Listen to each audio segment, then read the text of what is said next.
This program is a presentation of UCTV for educational and non-commercial use only.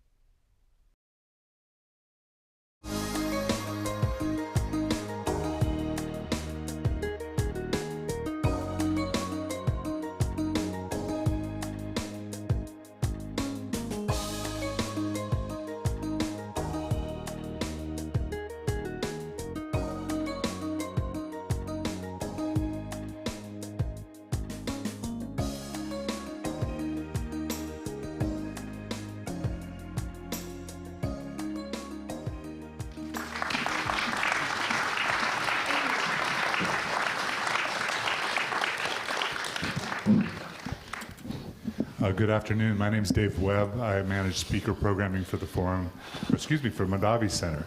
Welcome to our third event of the forum at MC, which is a series of free panel discussions that we have to gather our faculty, our colleagues in the arts, and our visiting artists and lecturers to talk about the arts at UC Davis. Let's see. I'd like to introduce our panelists. Our moderator, Jeffrey Callison, was born in Scotland. Jeffrey moved to California in 1989 and started his radio journalism career at NPR affiliate KUSP-FM in Santa Cruz. He joined Capital Public Radio in 1996 as a classical announcer, but soon returned to radio news. He became KHJZ's news director in 2000 and was named Insight's first host in 2004. On the far end, Dr. Milmon Harrison is an associate professor and current director of the African American and African Studies program at University of California, Davis. A graduate of UC Davis, he received his PhD in sociology from UC Santa Barbara in 1999. His research and teaching areas include African American culture, sociology of religion with an emphasis on the Black church in America, and racial and ethnic relations in the United States. His most recent publications include the book Righteous Riches, The World of Faith, Movement, and Contemporary African American Religion. He's currently working on several new projects, including a book looking at the production of contemporary Black gospel music. Dr. Harrison was recently selected as one of 6 recipients of the Chancellor's Fellowship at UC Davis. Now comes the inestimable task of doing a brief introduction of Mavis Staples. She began her career with a family group in 1950, initially singing locally at churches and appearing on a weekly radio show. Mavis graduated high school in 1957, as the Staples singers took their music on the road. Led by family patriarch Roebuck Pop Staples on guitar, the Staples singers included the voices of Mavis and her siblings Cleo, Yvonne, and Purvis. By the mid-1960s, the Staples singers, inspired by Pop's close friendship with Dr. Martin Luther King Jr., became the spiritual and musical voices of the civil rights movement. The group signed to Stax Records in 1968, joining their gospel harmonies with musical accompaniment from members of Booker T and the MGs. The Staples singers hit the top 48 times between 1971 and 75, including the #1 single, I'll Take You There. Her solo career has been marked by many notable and important records. She recorded her first solo album, Mavis Staples, for the famed Stax label in 1969.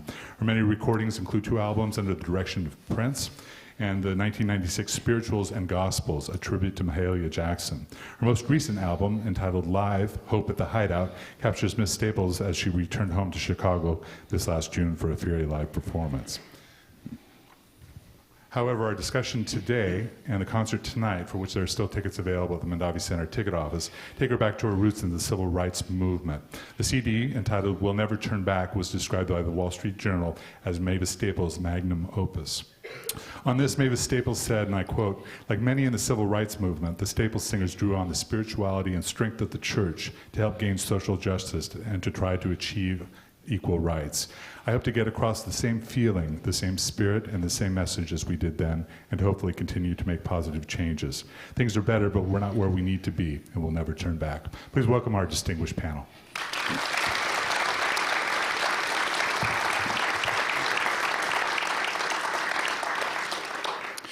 Well, let's start. Mavis Staples, how important was the music to the civil rights movement? How did the songs and the singing inspire people to do what they had to do? Well, the songs were stories and true stories and statements that we needed to hear as we marched. They inspired and motivated and kept the lively moment for when we get so tired, and keep you moving. You know, keep your eyes on the prize. Don't stop. Don't give up. You know, the songs were just the soundtrack of the movement. You know, music. If you have some music and you're doing some hard tussling and hard climbing, music helps you get there faster. And as a singer, what did that make you for all the people who were in the civil rights movement but weren't well known? What were you to them, do you think? You know, there were no big I's and little U's. Everybody was the same. We were the staple singers, and we had our records and our. Of course, people were happy to see that we were a part of, you know, but. And we were proud to be a part of, but I don't think we were, you know, really like you would say, oh, the staple singers are with us. Oh, so and so and so. You know, it's just we were black too, you know, and we wanted injustice to be eradicated, and we wanted to have our rights. We wanted to drink off a fountain that didn't have a sign for colored only. So we were very much a part, and we felt that we should be, because this is our plight, as well as the rest of the people who were marching and singing. Everybody was singing, not just us. Everybody would sing. Yeah. Milman Harrison, where did these great songs from the civil rights movement come from? Well, many of them were songs that people in the churches already knew. And that was the really wonderful thing about it. And it also illustrates the importance of the black church as an institutional support for the civil rights movement. Since so many people knew these songs, it became very easy to change the song from "Hold on, keep your hand on the plow" to changing it to say "Keep your eyes on the prize," and people hold on. The message is the same. So it's one example, but it's a very good example, very clear example of how African Americans were able to utilize cultural resources that they already had in existence, bring them together, and the songs are one of the things that allowed people to come together and get on the same step much more efficiently than they might have if we had to teach a whole new set of brand new songs. Well, Mavis, the songs that were so powerful during the civil rights movement, did they have a different meaning to you when you were young, or maybe to your parents' and grandparents' generation? Well, I'm sure they had a different meaning to my parents and grandparents, but I was a young girl, and I knew what the songs, you know, the lyrics meant, and I knew what time it was, because our father, our songs, when we first started singing, our songs were more popular in the South. And we traveled in the South more than we did up north back in the 50s and 60s. So Pops had educated us and for what we were to expect when we went south. So I understood the meaning of the songs, you know, and I guess just the thing with me, from the time I first started singing, a kid, I knew what I was singing about, you know. So the songs, you know, they just, when you see the lyrics and you picture them in your mind, you make a vision, then you're going to deliver those songs the way the lyrics are written. So it wasn't any different. It was, I'm sure it was different for me than my mother and father and my grandparents, because they surely lived it much more than I did. But that answers your question. You mentioned your father and touring the South. You were born in Chicago, but your father, Pops, was born in Mississippi, wasn't he? Winona, Mississippi. Yes. So what was it like for you when you were young, going to the South for the first time? You know, the first time we went to South, I was maybe about 6 or 7 years old. Pops he had so many children, you know, he would send my sister Yvonne and I to Mississippi to stay with my grandmother, as he said we would wear out shoes every week, and if we went down south, we could my grandmother could help. But I loved the South. I loved it. But the thing was, we were protected when I was going down there those first times, because my grandmother lived in an all-black town. She lived in Mount Bayou, Mississippi, which was an all-black town, and I didn't see much trouble doing those until we would go to Cleveland. We'd go up to Cleveland, which was 9 miles away, and we'd go to Marigold. Well, Cleveland was like a little bigger city, and this was when I would see the signs. And my grandmother would teach me, no, baby, you can't go in that bathroom. You go over here. Well, being so young, I don't think I really understood. I just did what she told me. And as we traveled, as time went on, we started singing when I was about 8 years old. And then we started traveling. We started recording when I was maybe 11. As time went on, as I grew, I knew more about what the South was about. You know, as Pop would tell, we'd go downtown in Jackson, Mississippi, and Pops was always tough. You know, he'd tell us, now, you all go down there and don't start nothing. And then he'd say, but don't take nothing either. You know, so we knew if we had to battle, we would battle it out, you know. But we had some times where we'd go in, we'd see 3 pair of shoes in the window, most expensive shoes in the store, and we wanted to sing on stage in them. The lady, she had all 3 sizes. So we said, oh, well, we better try these on. And she stopped us. She said, well, hon, now if you want to try them on, you have to go behind that curtain over there. And here was an old, raggedy crocus-sack curtain hanging. And we would tell her, well, no, we can't take these. And the first thing anyone would say when you turn some, oh, you all aren't from here, are you? And we say, oh, yes, we've been living here all our lives, you know. So it was like Pop said, don't start nothing, but don't take nothing. And we wouldn't. Do you remember when you first realized that something was quite different in the South and you didn't like it? Oh, yeah. Well, like I say, Pops schooled us. Pops let us know what to expect, you know. And so I just knew, I would be nervous at times. I knew what to expect. I knew that there was prejudice. I knew that we were black people and we were going to be treated differently, you know.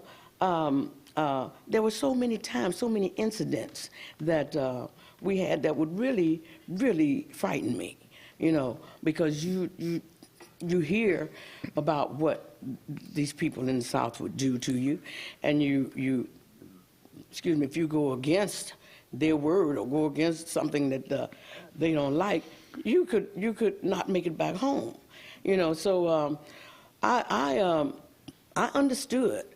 Pops set us all down, and he told us very well what he went through as a boy and what we can expect when we go down south. So as long as I was with my father, though, I didn't have much fear, you know, because Pops didn't take nothing. You know, we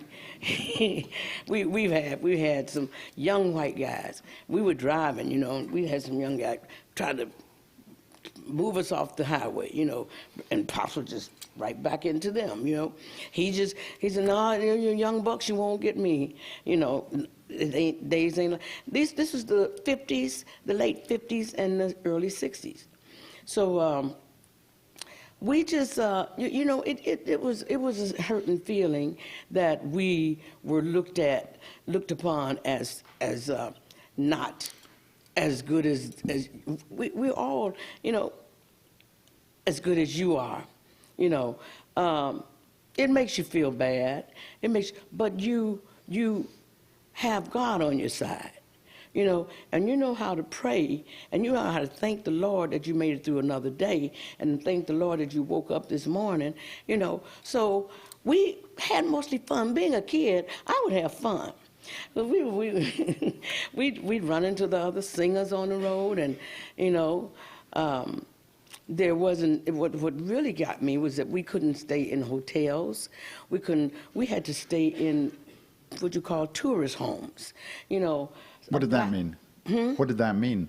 A tourist home is a black family has made their, you know, they might have a certain amount of rooms in their own home, and they would rent the rooms out to, and this was for most black people, even baseball players. We would run into baseball players doing barnstorming, and a lot of these baseball players got to be really famous, but they were in the same predicament we were. They couldn't stay either. They couldn't stay in the hotels.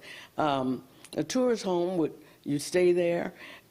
We'd have a room. My sisters and I, we'd have one room. Pops have a room. And the next morning, the lady, the mom of the house, she would fix breakfast, and you know, and we'd go to our concerts and come back there, and that was all over the South. They had them all over. So that's where that's where we had to stay. We couldn't, you know. Pop says he let us know if you all want to go in this restaurant, you want to go in, you have to go in the back door, you know. And he said, but we'll never do that.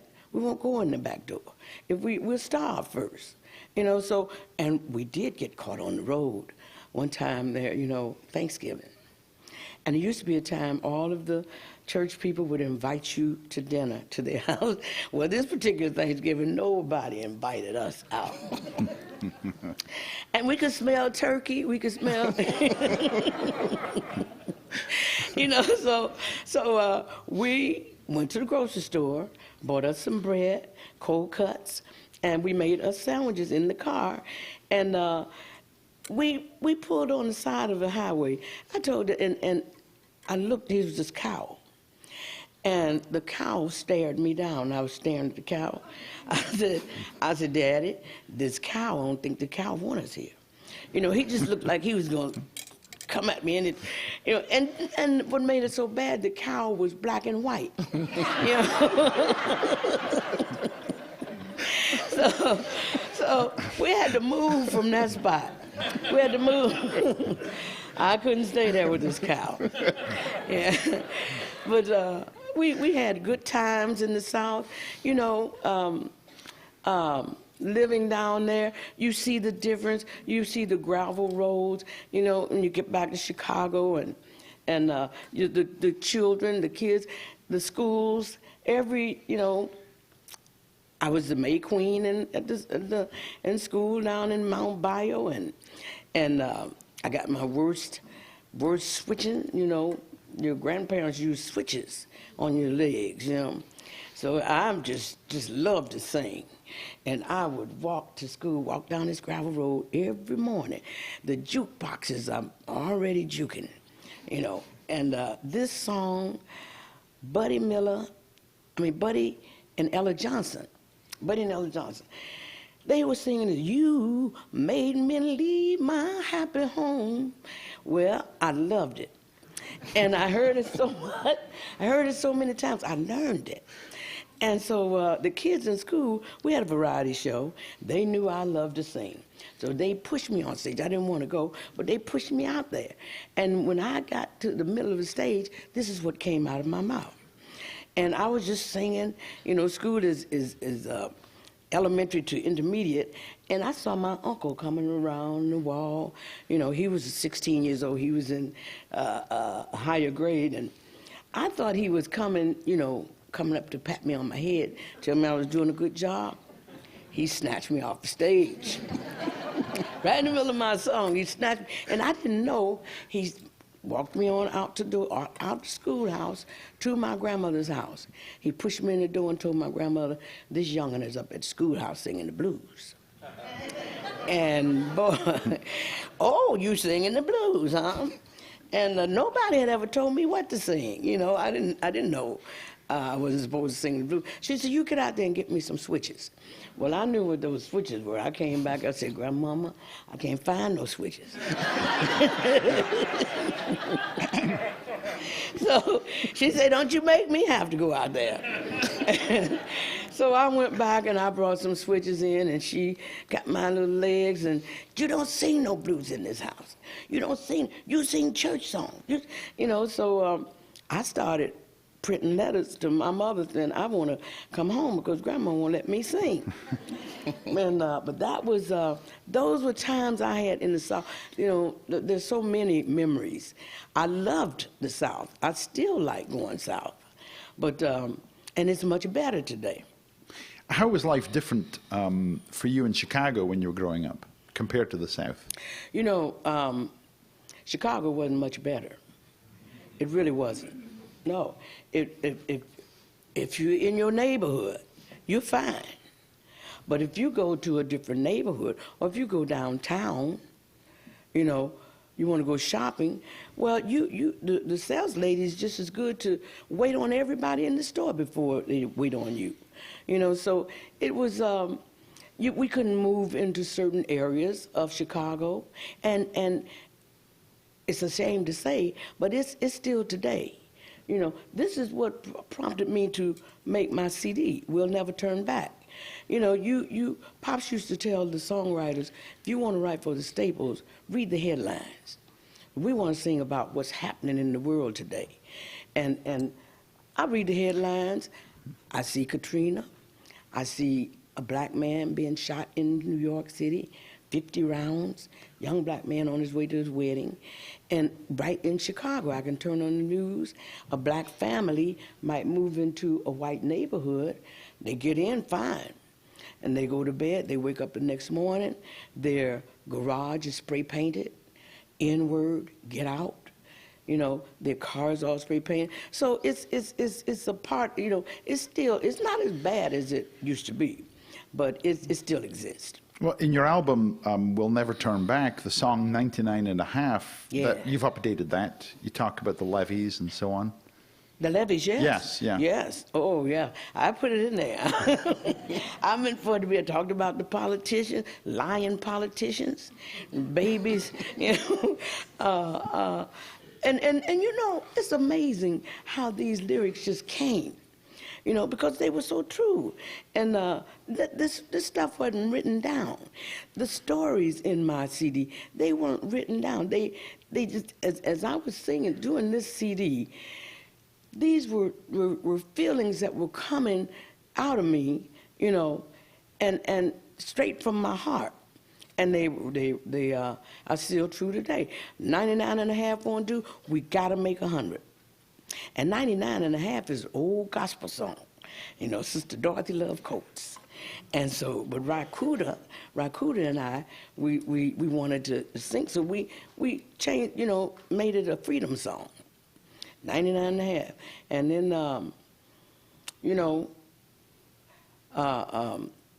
address, you're going to make to heaven, the address is 100. 100. So 99 and a half won't get you there. Milman Harrison, you're an expert in gospel music. Tell us about that song for people who are not familiar with it. Well, I wouldn't say I'm an expert on it, but that's a lot of pressure. But no, it's one of those types of songs, as Miss Mavis was saying, that it gives you a window into African-American people's consciousness. Again, as she was just saying, things have, you may be traveling around and you may be on stage and people are listening to you, and yet you have to go to the back to walk into to a restaurant. Mm-hmm.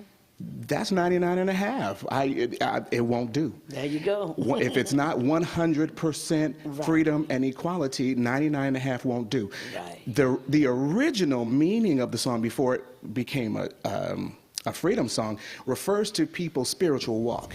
In other words, you need to walk in your everyday life, your spiritual life, to the best of your ability, because 99 and a half, it's close. It's very close, but if it's not 100%, if you're not 100% sold out, then it won't do. And it's very much about don't give up until you have done all you can and have gotten as far as you possibly can go. Mavis, what was it like to be up on stage during the civil rights era and sing these inspiring songs to people who were, in some cases, at risk of losing their life and who were, looking to this music, turning to this music to keep them going? It was, we felt that we were doing good. We felt that we were doing what we were supposed to be doing. We're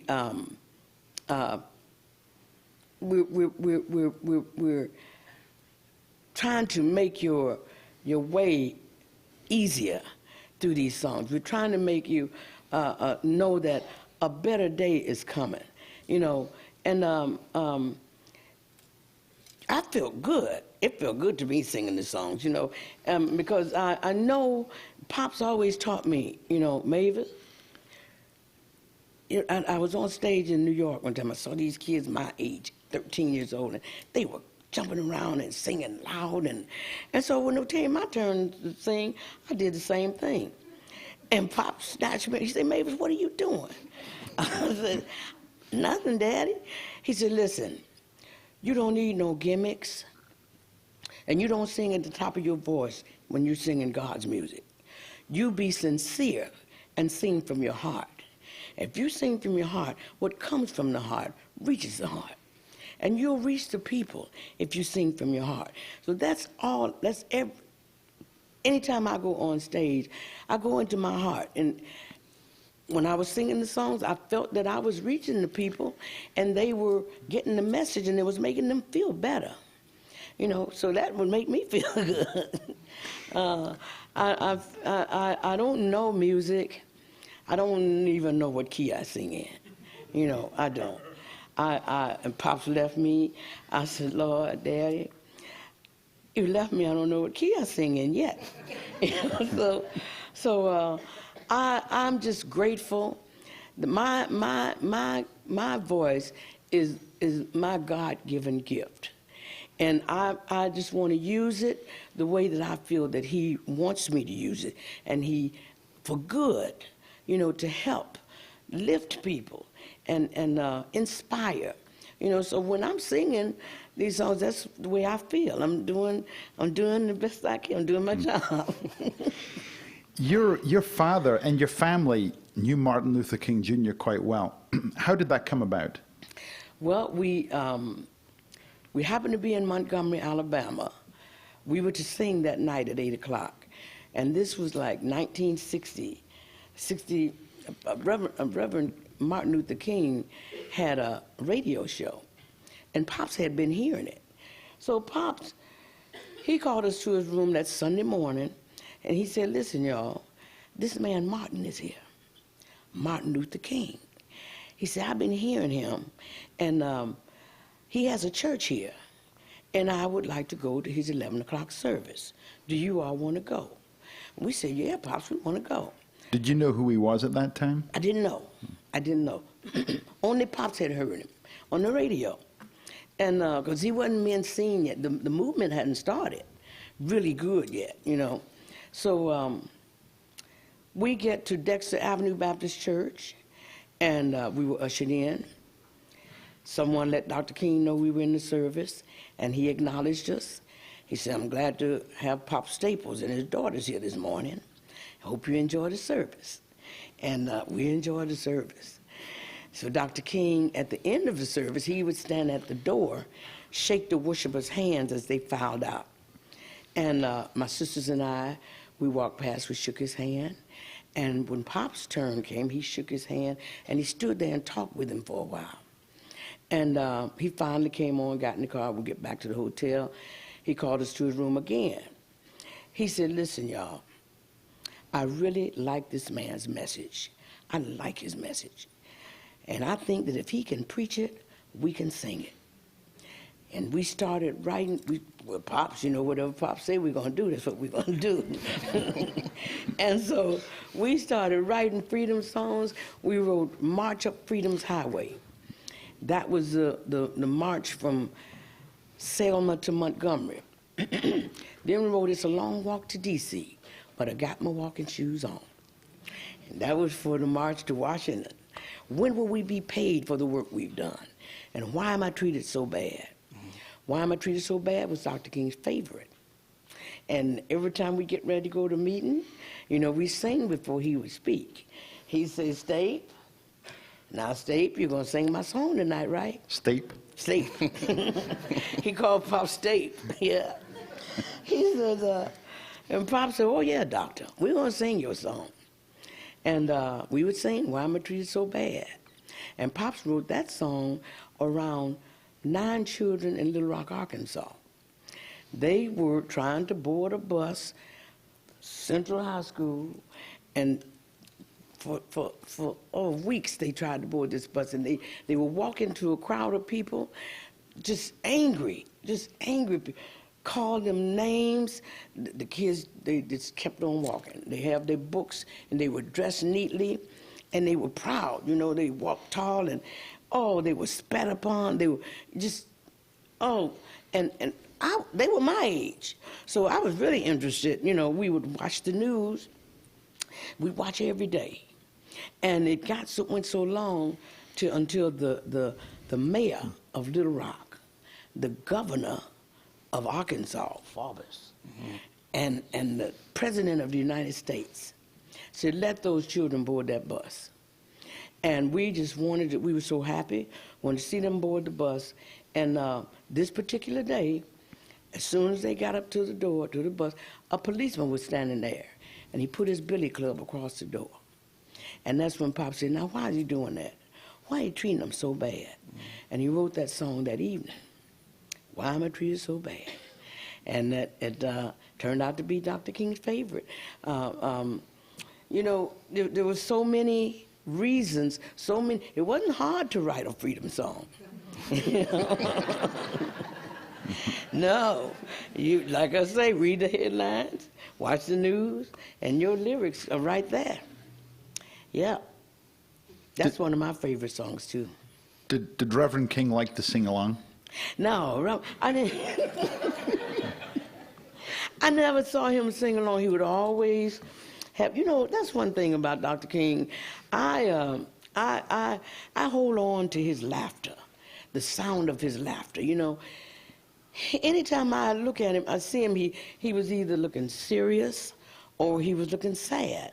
And when I'd hear him laugh, Dr. King is happy, And the most of the time when all the men, they would be down on the parking lot getting ready to go to the meetings, and they'd be in a circle, and all of a sudden you'd hear this laughter, and Dr. King's was louder than anybody.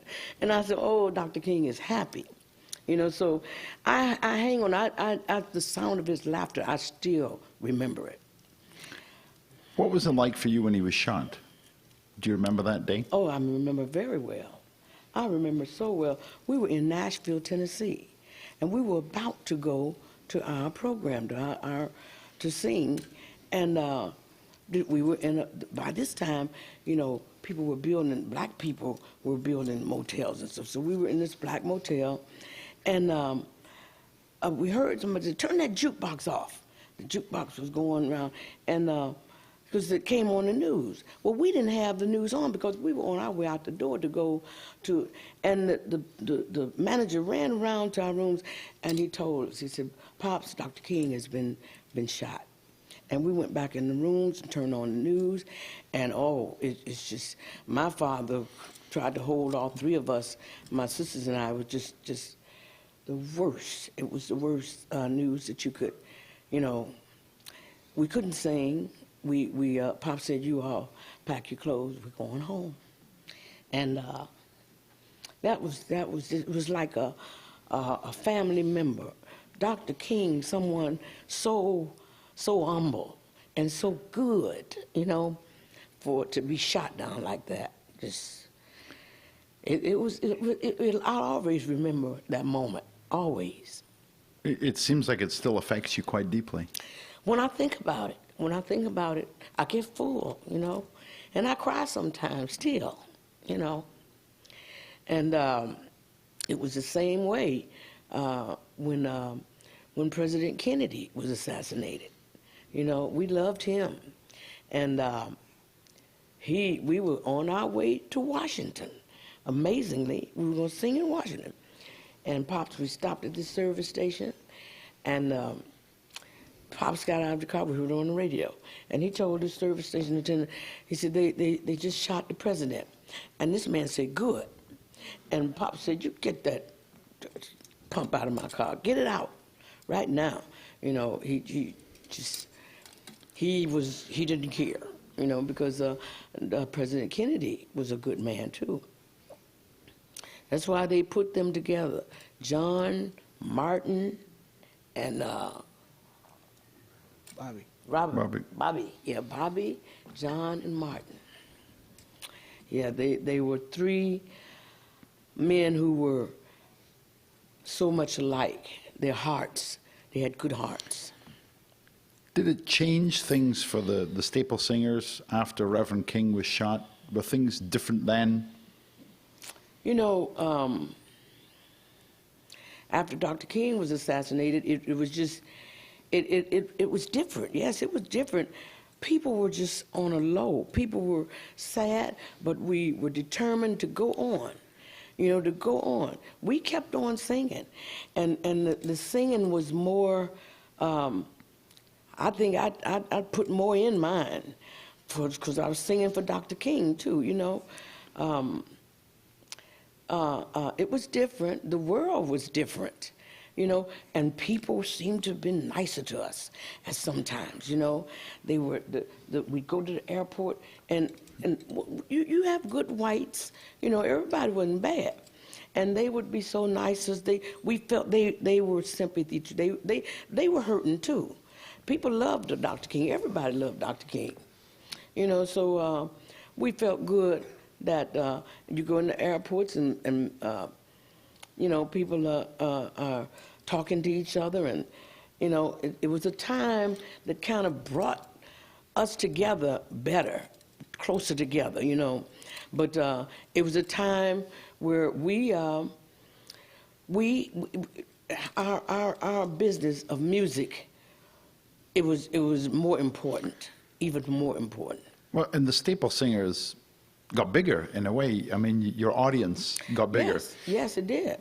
Was that a decision that you all made to try and get a bigger audience, or did it just happen?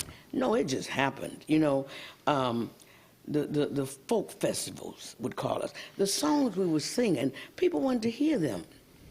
So we'd get called to blues festivals, folk festivals, jazz festivals. Everybody wanted to hear our songs that we were singing. And I asked Pops one time, I said, Dad, why these blues people? Why are they calling us to sing? You know, Pops said, well, Mavis, you know, the blues, he said, our songs that we sing, our music, and the voices that Pops gave us to sing, and Pops, for years, we sang gospel. And we didn't know Pops was playing the blues on his guitar. Mm-hmm. Yeah.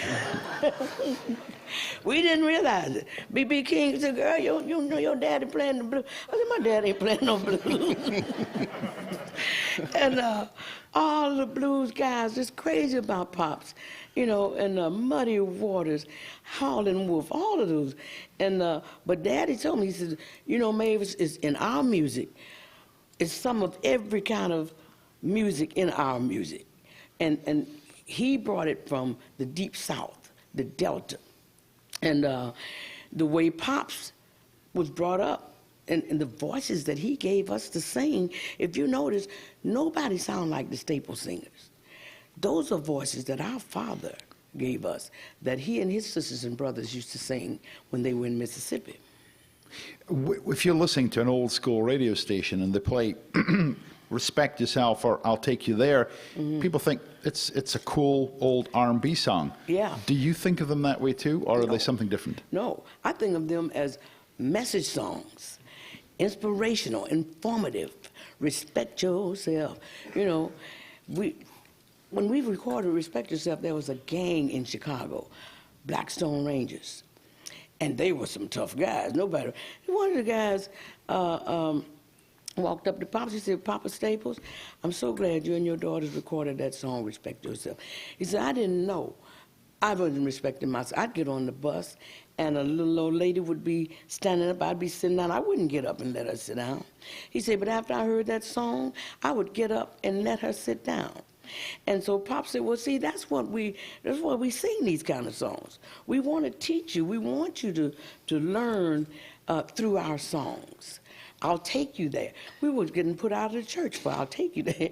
The people, I'll take you there. We telling you, I know a place. Ain't nobody crying. Ain't nobody worried. Ain't no smiling faces lying to the races. Where else could we be taking you but to heaven? And the church folk, them Staples singing, and they were singing the devil's music. Also, we did so many interviews, and we're telling these people, I would tell them the devil ain't got no music, you know. All the music is God's music, you know. And you have to listen to our lyrics. They would hear that beat, and it switched over to R&B stations. We didn't ask them to do that. We made our songs for gospel music, but they heard that beat. They put it on R&B, and then the kids got to it, and they would play it in the club. Everybody would hit the floor when they hear bump. I know a place, you know. and so the church people, after we did so many interviews, we were invited back to church. The very first song requested, I'll take you there. Yes. Staples singing the devil's music. Yeah. No. So we have seen sometimes our music, our songs, we, the Staples singers, have sang one secular song out of our entire career. And that was Let's Do It Again. You know, Doctor? Yes. Let's do it again. And Pops, Curtis Mayfield, that was a movie score. Curtis called us, he said, Pops, I want y'all to do this. Well, we got in the studio. He showed me my part, and I listened. And he told Pops, he said, now, Pops, this is your part. And he come with, I like you, lady, so fine with your pretty hair. Pops said, Curtis, man, I ain't gonna say that. he said, I'm a church man. I'm not gonna say that.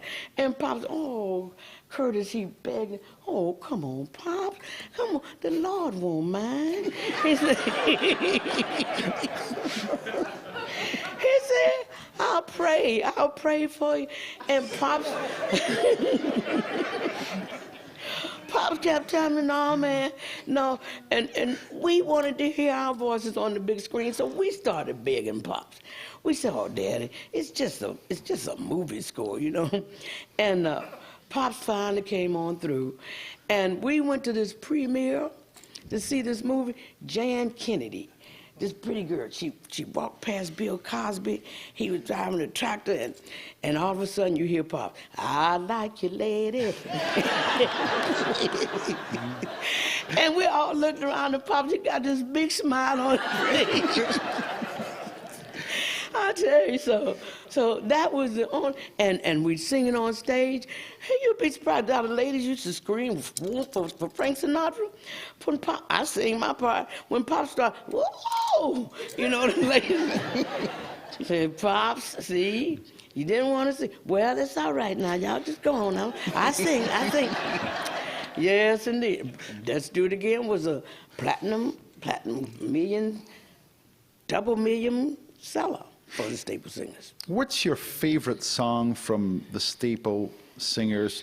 I mean, like if you're driving and one of the songs comes on the radio, is there one that you go, you turn it up? Respect Yourself. Respect Yourself. That one in our later days, when we first began singing, for years, Uncloudy Day. Uncloudy Day. That was a song that brought us on the road. When we started singing, we weren't singing for a career. We were singing to amuse ourselves. My mother worked nights, Pops worked days, and Pops would keep us at night. And we finished our homework, you know, Pops has a little guitar he bought at the pawn shop, he called us in the living room, set us on the floor in a circle, and started giving us these voices to sing that his sisters and brothers would sing. And so my auntie came through one night. She said, "Shucks, y'all sound pretty good." She said, "I believe I want y'all to sing at my church Sunday." And Lord, we were so happy. We were going to sing somewhere other than on the living room floor. And so we sung at Aunt Katie's church that Sunday. The people clapped us back. We didn't even know what clapping us back meant. The people had to come and tell us, they want to hear you again. We had to sing that same song 3 times. and Pops he said, "Shucks, these people like us. We're going home and learn some more songs." And the rest is history. And that first song that he taught us was "Will the Circle Be Unbroken?" Yes, and the very first song that we recorded, I was 14 years old, Uncloudy Day. And "Will the Circle Be Unbroken" was it was a 45. And that song went so, we started getting letters. People didn't believe that I was a little young girl. I had this heavy voice. I was singing bass on the record. Yeah. we would sing the song down in harmony. Whoa, they tell me of a home. We sing it all down. And then at the end of that verse, I would come with, well, oh, Lord, they tell me now. And this would go all over the radio. So when we would go to these places, the disc jockey would say, "That's little 14-year-old Mavis, little girl singing it." People, "Oh, no. That's not a little girl." I either had to be a man or a big fat lady. They would bet that I was not a little skinny knock-kneed girl. And the people would actually bet. So we would fool them. We knew they had bet. We'd start singing, "Whoa, they tell me of a home where no storm clouds rise." And we'd get to my part. The people would just be going on. My brother would step up to the mic like he was going to say, "Well," and you'd hear him all over "I told you, see there, I told you that wasn't no little girl. I told you." And by they going through that, I'm up there saying, well, and the place would just go. The one man came, he said, "Little old girl, I bet my whole paycheck you wouldn't know." He was mad at me. And Pops told him, he said, "See there, you shouldn't bet. You shouldn't bet." There she is. I'll tell you. And at 14, I was still, you wouldn't have thought I was 14. I was short, But that song has me sitting here today, Uncloudy Day. Where did that voice come from inside that little girl? My mother and my grandmother had strong voices. And from there, my singing comes from Pop's side of the family, but my voice is from my mother's side of the family. Now, you don't want to hear my mother sing. Mama would not. My mother was the best cook in the world. But to sing, no. We would be begging Mama, "Please stop, please." She would try, but we'd ask her to please stop. But yes, my grandmother had a strong voice, and my mother. That's where I get my voice. And Pops was my father could sing. My father, he was the coolest singer. I love to hear him sing "Respect Yourself." And there's another song I love, "Too Close to Heaven," Pops would sing. And he could sing for me anytime. But he liked to rehearse too much, And he wouldn't say, he wouldn't call it rehearsal. "All right, y'all, rehearsal. It's time for rehearsal."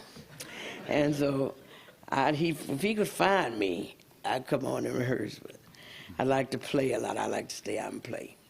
But I'm glad that I rehearsed. I hate that I don't know the key I sing in, what key. I went to the Lakers. I'm going to sing the national anthem for the Lakers basketball team. And the organist asked me, "Well, Miss Staples, what key would you like?" And I said, well, that's a good question. I ran to the phone booth. I called Pops. I said, Daddy, what key do I sing this national anthem in? He said, Mavis, let me get my guitar. He got his guitar and he started. He said, well, take it to your highest point. Da, da, da, da, da. You know, and I did that. He said, okay, you go back, tell him you're singing in the key of A. And I made it. I tell you, when I did this CD with Rakuda, I told him, I said, now, Rai, you have to work with me because I don't know, you know, you play, and when I feel comfortable, that's where I'll sing. And he went along with me, and we didn't have any problem. He got to where he knew where I should sing. You know, first couple of songs, he had to work with me, but the rest of the songs, he would just hit. Boom. And we come together. Mavis, this is such a small thing, it's a silly thing, but your family name is Staples. Yes. But the band was the Staple Singers. Well. Why? Where did the S go? We dropped it. I got you. we dropped it because, you know, to say the Staples Singers, that's not easy. The Staples Singers. So we dropped the S and kept with Staple. But now Staples Office Supply. And Staples Center. Yeah. You know, and I asked Pops, when I started seeing that, you know, they came late in my life, and I asked Daddy, I said, Pops, the Staples, is that our slave name? You know, where are they coming from? Who are these Staple people? You know, who are these Staples? And he said, Mavis, girl, you know, that is his granddaddy, his great-granddaddy, they were slaves. And they, you know, the slave master gave you their name. So I was right. I said, well, those Staples Center and Staples Office Supply owe me, too. Using my name. And were the Lakers playing at the Staples Center when you sang the national anthem? No. It wasn't built then. Yeah. This was the Forum, Inglewood Forum. Abdul-Jabbar. Oh, yes. This was years ago. Wow. Abdul-Jabbar and those guys. Kobe Bryant wasn't there yet. Kobe Bryant probably wasn't born. Well, I can't. I can't believe it, but we're just about out of time, and we have to see if anyone in the audience has a question. Let's go to this gentleman there. You know, I have recollections. Pops showed us. He took us to the place where he proposed to Mama. He showed us where he brought his first guitar. It was a hardware store. It wasn't a hardware then, but the area. He said, this right here is where I bought my first guitar. He showed us this big tree on Dockery's farm, plantation, where he and my uncle would climb that tree, the biggest tree you ever seen. And he took us to the cemetery. He showed us the headstones of his mother and father and his grandparents. Just beautiful. They're still beautiful headstones. And I have fun. I have great memories of where Pops. He showed us where he used to pick cotton. And he and Mama, they had this little house. My sister Yvonne and I weren't born yet. We weren't born yet, but Purvis and Cleotha, they stayed at the house, a little wooden house. And they were, you know how kids used to make mud pies? You know, y'all don't know about mud pies. You know, used to make mud pies. Well, they wanted to bake them. And they burned the house down. He showed us all of that. He showed us. So I have memories. I recollect. You know, I have a pretty good memory. I'm grateful for that. I remember all of that. I remember everything that Pops taught us and the places he showed us in the South where he grew up. He told us funny stories about my Uncle Sears. You know, there were 14 children in Pops' family. 14 children. Pops and Uncle Sears, they're the last two. They ran out of names. So they named my uncle Sears, and they named Pops Roebuck. So, yeah. They had him a Sears Roebuck. and Pops and Uncle Sears were the two young. They were buddies. So he would tell us stories about how Uncle Sears. He said Sears was just crazy. Sears, old mule. Pops had us getting this mule. And Sears was pulling the mule. Mule wouldn't come on. So Uncle Sears socked him, knocked the mule out. He would tell us all of these. My father, he was a hands-on father. You know, Pops would take us to the movies on Saturdays, take us to Sunday school on Sunday morning, and he would make us peanut Bristol. He knew peanut brittle. He knew how to make this peanut brittle with syrup and little Spanish peanuts and. Oh, my mama just let him have us. You know, he wanted. We were with Pops all the time. When, you know, back in the day, you wouldn't see a father a lot with their children, and I remember hearing the ladies at the church, the mothers board, and look at that father. That father got to have his children with him. Then a lot of times we went on for so long. People would start out, is your mother living? We say, yeah, our mother's at home. Our mother's at home. So I just, I feel very, very, very fortunate to have come at the time that I did in this world. My sister Mahalia Jackson, all of the wonderful, she was my idol. Sister Rosetta Tharpe, Sister Dorothy Love Coates, all of these were great ladies. Ruth Davis of the Davis sisters. Oh, shucks. I had a good time coming up. Good time. Pops wouldn't let the guys, you know, we would go out on the road and we met the Dixie Hummingbirds, Nightingales, and different singers. And if you ain't seen them in a long time, they want a hug. And Pops wasn't having it. Y'all get away from my daughters. Don't. My sister Yvonne and Cleety and I, we were all about the same size. People thought we were triplets because we were just about the same size.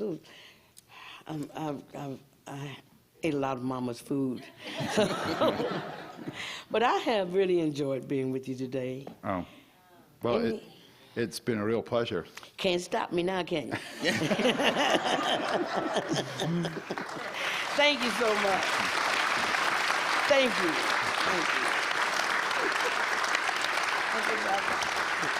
Thank you so much.